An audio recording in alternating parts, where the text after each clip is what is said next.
Tes. Aduh. Oke. Tes. Bismillahirrahmanirrahim. Assalamualaikum warahmatullahi wabarakatuh. Perkenalkan dulu, aku Muhammad Iqbal Fikri Fadlur Rahman dengan NIM 2305 1204171 dari kelas TI 2023E, mata kuliah Sistem Operasi Universitas Negeri Surabaya. Maaf ada sedikit gangguan, lagi kurang enak badan. Sekarang ini aku akan bahas manajemen memori. Nah, ini manajemen memori itu dari mata kuliah Sistem Operasi. Oke, next langsung aja. Nah, sebelum kita kenalan dulu apa itu memori. Jadi memori itu adalah pusat kegiatan di sebuah komputer. Nah, karena apa? Karena setiap proses yang akan dijalankan oleh komputer itu harus melalui si memori dulu.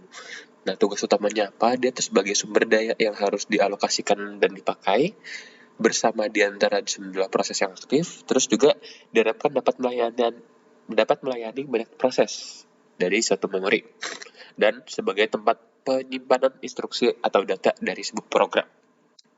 Nah, manajemen memori gunanya apa sih?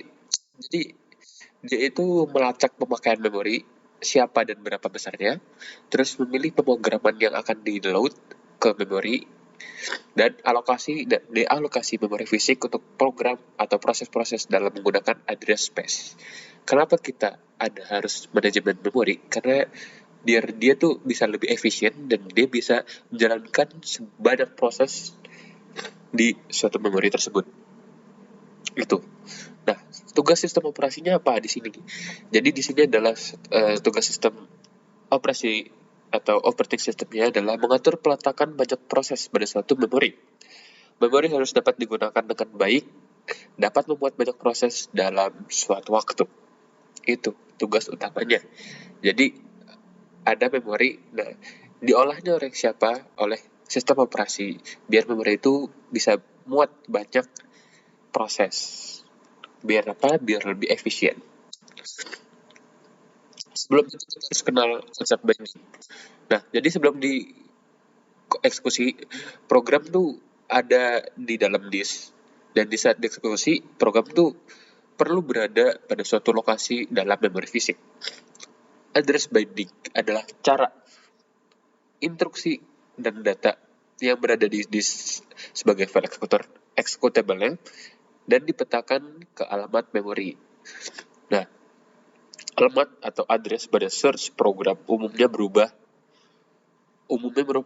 alamat simbolik. Sebuah kompiler biasanya membutuhkan atau mengikat bind alamat simbolik ke alamat relokasi. Jadi ini adalah dia itu disimpan dulu dalam alamat simbolik, baru setelah alamat simbolik tuh diikat ke alamat relokasinya. Terus bagaimana proses atau bagaimana sistem operasi menempatkan program di memori? Itu kompilasi dan linking menerbahkan semua simbol data berdasarkan alamat atau acuan absolut. Nah, terus setelah itu masuk ke dalam proses relokasi atau proses mapping program lokasi memori. Pertama, kalau program ini berada di memori, maka semua alamat logik dalam program harus dikonversikan ke alamat fisik. Kedua, kalau dia statis, maka relokasi alamat dilakukan sebelum program dijalankan. Kalau dinamis, relokasi alamat dilakukan pada saat referensi setiap instruksi atau datanya. Overlay. Kenapa kita harus belajar overlay? Ini dijelaskan. Jadi overlay itu untuk instruksi dan data diperlukan pada suatu waktu yang disimpan di memori. Overlay diperlukan jika ukuran proses lebih besar daripada memori yang dialokasikan untuknya.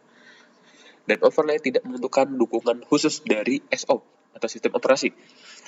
Karena user dapat mengimplementasikan secara lengkap menggunakan struktur file sederhana.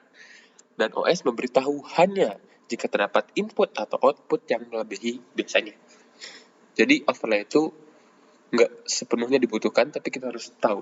Bukan nggak sepenuhnya dibutuhkan. Jadi ini overlay itu diperlukan kalau misalnya ukuran proses itu lebih besar dari memori yang dialokasikan untuk dirinya. Next, kita belajar tentang swapping. Nah, swapping ini apa sih? Nah, jadi swapping itu adalah proses meskipun proses harus berada di memori untuk dieksekusi, tapi proses dapat di-swap atau ditukar sementara keluar memori ke backing store dan kemudian membawanya kembali ke memori untuk dieksekusi lanjutan. Nah, penukaran dapat terjadi pada lingkungan dengan multi-programming dengan menjatuhkan CPU Robin atau priority.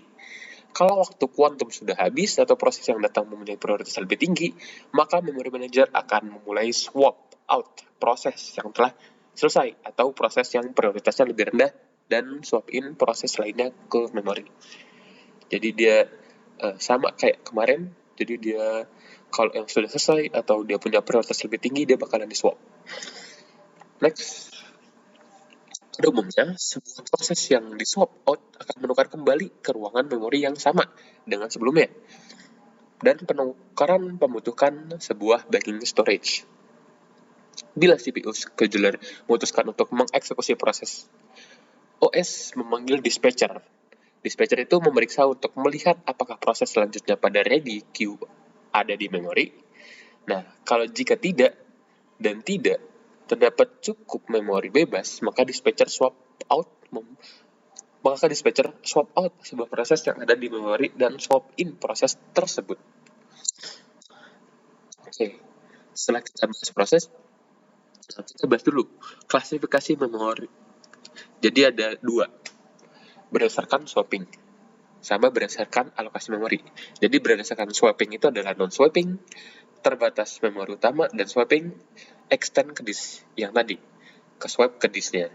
Nah, kalau berdasarkan alokasi memori itu adalah continue dan non-continue. Artinya berurut atau melompat-lompat. Jadi kalau continue itu berurut, simple dan cepat tapi boros. Kalau non-continue, dia lompat-lompat. Dia kompleks tapi efisien. Terus tadi kan kita udah bahas tentang yang swapping tuh, yang extend ke disk. Nah, sekarang gimana sih manajemen memori tanpa swapping? Kan kalau swapping tadi pakai multi-programming, kalau ini pakai monoprogramming. Jadi, monoprogramming itu satu proses pada satu saat. Nah, satu proses menggunakan semua memori. Dan pemakaian memuatkan program keseluruhan memori dari disk. Lalu, program mengambil kendali seluruh mesin dan memori dialokasikan secara berturut. Contohnya ada pada apa? Contohnya ada pada sistem pengapian mobil, pengaturan bahan bakar, dan pengendalian kemudi. Ya. Oke, mungkin cukup sampai sini saja. Cukup singkat. Jika ada waktu dilanjutkan lagi. Kurang lebihnya mohon maaf dari saya. Mungkin ini adalah sedikit yang saya bisa jelaskan dari manajemen memori. Sebenarnya ada lagi. Dia tuh ada yang namanya, aku lupa. Oh ya, ada yang namanya juga klasifikasinya lagi, dia dibagi-bagi. Jadi ada strateginya juga. Lain waktu kita bahas lagi. Kurang lebihnya mohon maaf dari saya. Assalamualaikum warahmatullahi wabarakatuh.